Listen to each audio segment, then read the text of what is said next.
സംവിധായകൻ ലാൽ ജോസ് ജോജുവിനെ കുറിച്ച് പറഞ്ഞ സോഷ്യൽ മീഡിയ ടോക്കിംഗ് ആണ് ഇപ്പോൾ സോഷ്യൽ മീഡിയയിൽ ട്രെൻഡ്. പല ചെറിയ റോളുകളിൽ അഭിനയിച്ചു വന്നിരുന്ന ഒരു നടനാണ് ജോജു ജോർജ്. പല കാലഘട്ടങ്ങളിൽ ഞാൻ ജോജുവിനെ കണ്ടുമുട്ടിയിട്ടുണ്ട്.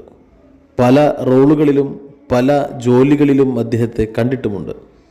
ചിലപ്പോൾ സ്ഥലക്കച്ചവടമായിരിക്കാം, ഇല്ലെങ്കിൽ വണ്ടിക്കച്ചവടമായിരിക്കാം, അതുമല്ലെങ്കിൽ സ്വന്തമായി ഒരു ഹോട്ടൽ തുടങ്ങിയിട്ടുണ്ടാവും. അങ്ങനെ പല ജോലികൾ ചെയ്തിട്ട് ഒരാൾ സിനിമയിൽ തന്നെ പിടിച്ചു നിൽക്കാൻ വേണ്ടി 20 വർഷം കാത്തിരിക്കുക എന്നത് ഞാൻ കണ്ട ജോജുവിൻ്റെ കാര്യത്തിൽ നേരിട്ട് കണ്ട ഒരാളാണ്. വളരെ അപൂർവം ആൾക്കാരെ അങ്ങനെ കണ്ടിട്ടുള്ളൂ. തമിഴ് നടൻ വിക്രമിൻ്റെ കാര്യം നോക്കിയാൽ 10-15 വർഷം മുമ്പ് ചെറിയ വേഷങ്ങൾ പോലും മലയാളത്തിൽ അഭിനയിച്ചതിനു ശേഷമാണ് വിക്രം ഒരു സൂപ്പർ സ്റ്റാർ ആയി മാറുന്നത്. അതുപോലെ ഒരു ഉദാഹരണമാണ് ജോജു. ഈ വാക്കുകൾ സംവിധായകൻ ലാൽ ജോസ് സോഷ്യൽ മീഡിയയിൽ പറഞ്ഞ വാക്കുകളാണ്. ശരിയാണ്, വിക്രം എന്ന് പറയുന്ന നായകൻ വർഷങ്ങൾക്ക് മുമ്പ് മലയാള സിനിമയെ ഇഷ്ടപ്പെടുന്ന പ്രേക്ഷകർക്ക് അറിയാം.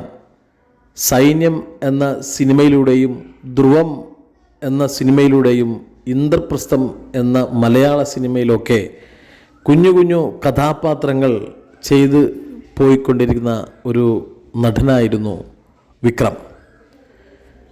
വർഷങ്ങൾക്കിപ്പുറം അദ്ദേഹം ഇന്ന് തമിഴ് സിനിമയിലെ താരരാജാവാണ്. അന്യൻ, ഐ അങ്ങനെയുള്ള ത്രസിപ്പിക്കുന്ന ജനമനസ്സുകളെ ഇഷ്ടപ്പെടുത്തുന്ന ഒരുപാട് സിനിമകൾ എഫേർട്ടിൻ്റെ കാര്യത്തിലും ഡെഡിക്കേഷൻ്റെ കാര്യത്തിലും തമിഴ് സിനിമയിൽ ഇന്ന് അദ്ദേഹത്തിനോടൊപ്പം നിൽക്കാൻ മറ്റൊരു തമിഴ് സിനിമ താരമില്ല എന്ന് തന്നെ പറയാം. ലാൽ ജോസ് എന്ന സംവിധായകൻ്റെ ആ സോഷ്യൽ മീഡിയ വാക്കുകളിൽ വിക്രം എന്ന നടനോടുകൂടി ജോജു ജോർജിൻ്റെ പേരും കൂടി വന്നപ്പോൾ മലയാള സിനിമയ്ക്ക് അഭിമാനിക്കാം. നമുക്കറിയാം, പട്ടാളം എന്ന സിനിമയിലും അങ്ങനെ മുൻനിര നായകന്മാരോടൊപ്പം മലയാള സിനിമയിൽ ചെറിയ കഥാപാത്രങ്ങളുമായി പല സിനിമകളിൽ നമ്മൾ കണ്ടുവന്നൊരു നടനാണ് ജോജു ജോർജ്. മമ്മൂക്ക എന്ന മഹാനടൻ്റെ കൂടെ രാജാതിരാജ എന്ന സിനിമയിലായിരിക്കും സിനിമയുടെ ആദ്യം മുതൽ അവസാനം വരെ ജോജു ജോർജിനെ നമുക്ക് കാണാൻ കഴിഞ്ഞത്.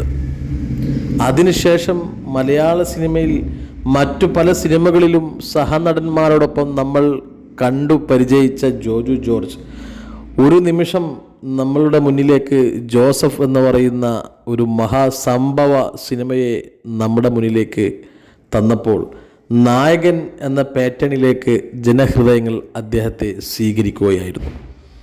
അതിനുശേഷം പൊറിഞ്ചു മറിയം ജോസ് എന്ന സിനിമയും ആൻ്റണി എന്ന സിനിമയും ജോഷി എന്ന സംവിധായകൻ്റെ മുന്നിൽ അദ്ദേഹത്തിൻ്റെ നിലയുറപ്പിച്ചു.